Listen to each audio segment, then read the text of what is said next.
Friends আমি রিয়ার আমার রান্নার রকমারি চ্যানেলে আরেকটি পর্ব দেখার জন্য সবাইকে ওয়েলকাম জানাই। তোমাদের সাথে শেয়ার করব দুধ ভেন্ডির একটি রেসিপি। অনেকেরা কিন্তু ভেন্ডি খেতে একদমই পছন্দ করে না। এই প্রসেসে রান্না করলে পাতে কিন্তু একটাও ভাত থাকবে না, এতটা খেতে সুস্বাদু হয়।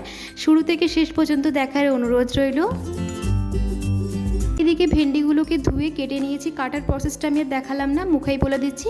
গোটা গোটা ভেন্ডি থাকবে, ভেন্ডির মাথাটার পেছনটা কাটতে হবে। যদি ভেন্ডি বড় থাকে তাহলে 2 ভাগ করতে হবে, যদি ভেন্ডি ছোট ছোট থাকে তাহলে 2 ভাগ করা লাগবে না, 1 ভাগেই একটা গোটা ভেন্ডি থাকবে। মাথার শুধু মাথাটা কাটবো, পেছনটা কাটলেই হবে। দিয়ে নিলাম সামান্য পরিমাণ সাদা তেল। প্রথমে আমি ভেন্ডিগুলোকে ভেজে নেব।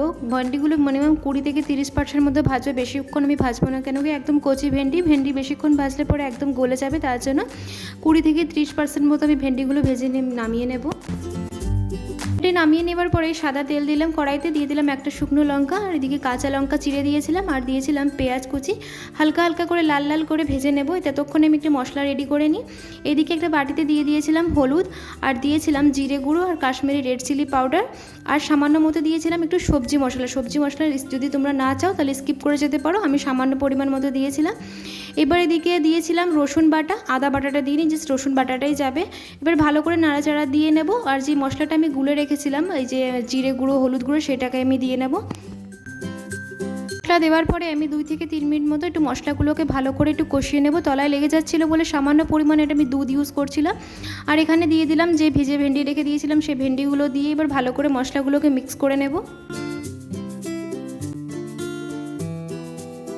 দেওয়ার পরে মিনিমাম 4 থেকে 5 মিনিট ভালো করে এটাকে কষিয়ে নিতে হবে মশলার সাথে। তারপরে দিয়ে দিলাম সামান্য পরিমাণ মতো নুন। এবার ভালো করে ভেন্ডি কষানো হয়ে গেছে, আমি দিয়েছি দুধটা ঢালছিলাম কড়াইতে, তখন আমার ভিডিও ক্লিপটা ডিলিট হয়ে গেছে কোনো কারণবশত।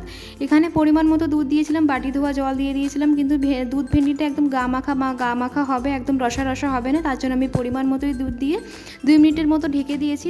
পর ঢাকনাটা খুলে দেখলাম ভালোভাবে জাল উঠে গেছে, অনেকটাই ঝোল টেনে নিয়েছে, বেশ গা মাখা হয়ে গেছে।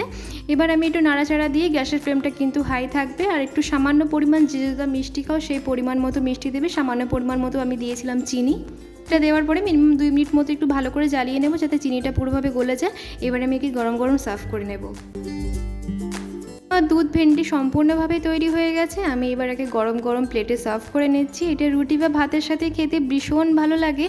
যারা ভেন্ডি খেতে একদমই ভালোবাসে না তাদেরকে এই প্রসেসে রান্না করে দেবে, কিন্তু পাতে একটাও ভাত থাকবে না, আর বেশিক্ষণ সময়ও লাগে না। মিনিমাম 5 থেকে 6 মিনিটের মধ্যেই খুব সহজে আর খুব সিম্পলভাবে রান্নাটা হয়ে যায়, কোনো ঝামেলা নেই। অবশ্যই তোমরা একবার বাড়িতে ট্রাই করে দেখো, আশা করি তোমাদের ভীষণ ভালো লাগবে। এই রেসিপি যদি তোমাদের ভালো লেগে থাকে, যারা রান্নার রকমারি চ্যানেলে প্রথমবার ভিজিট করেছো তাদের কাছে অনুরোধ রইল চ্যানেলটাকে সাবস্ক্রাইব করে আমার পাশে থাকার জন্য। পাশে থাকা বেল আইকনটিকে অবশ্যই প্রেস করে দেবে, যাতে কোনো নতুন রেসিপি দিলে প্রথমে যেন নোটিফিকেশনটা তোমাদের কাছে যায়।